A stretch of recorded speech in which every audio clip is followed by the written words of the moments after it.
अस्सलाम वालेकुम, मैं मोहम्मद अख्तर। तुसें दे पे यूट्यूब चैनल ट्रैक्टर चक दा आगाज़ तो बिस्मिल्लाह अंजाम खुदा जड़ता पीर उतें खैर वसदे रहो हसदे रहो।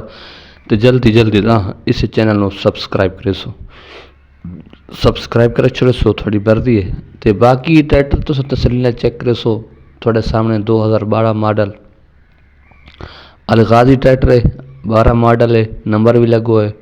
टोटल जेनवन ट्रैक्टर है, साफ ते सुथरा। मालक ने मजबूरी अजकल दे भी सेल करना है। कीमत बिल्कुल कम है, मुनासिब कीमत है, बिल्कुल मुनासिब उसी ट्रैक्टर की मुकम्मल तुस तस्वीर पिक्चर देते पे देख लो, तसली चेक कर लो। तो ये ट्रैक्टर फार सेल है, जिस भाई पास आवे और रबता करके आके गिन सकता है। तो बाकी ट्रैक्टर तसली ना देख लो, कंडीशन थोड़े सामने मुकम्मल लुक थोड़ा टाइम टायर तकरीबन आते थोड़े जे ज़्यादा हो सकते या आते तिड़का मिड़का कौन शो थोड़े सामने 13 साढ़े 13 ने तले 13 ने। इंजन गियर से फुल टाइट है, नंबर पंजाब का लगो है, जर्मन कापी है। बाकी ट्रैक्टर थोड़े सामने कंडीशन थोड़े सामने। ये ट्रैक्टर की कीमत तो सारी ने लोकेशन नंबर दे दी ने, थोड़ा चंगा लगे तो आके गिन सकते वे। ये ट्रैक्टर थोड़े सामने कंडीशन सामने।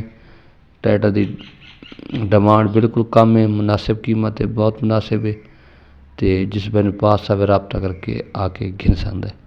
फाइनल फाइनल डिमांड है। बैक साइड चेक करके ये बैक साइड जी में खड़ा इवें थोक मिल वैसी सामान नाल को नहीं। बाकी ट्रैक्टर साफ सुथरा है, नंबर लगो है, कंडीशन बिल्कुल साफ तो सुथरे ट्रैक्टर की। तो लोकेशन थोड़ा दसा देव कि लोकेशन इस ट्रैक्टर की ज़िला बखर, इलाका नवा जंडा वाला दुल्ले वाला, उस इर्द गिर्द च।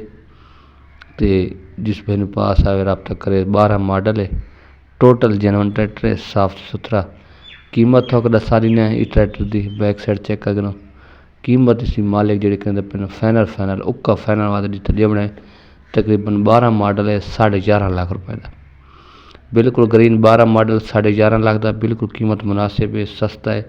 जिस भाई पास आवे रबता करे आवे घिन वने। ये ट्रैक्टर नंबर ईंदा पे, इस नंबर पर रबता करे सो आवे सो। अल्लाह हाफिज़, खुश रहो।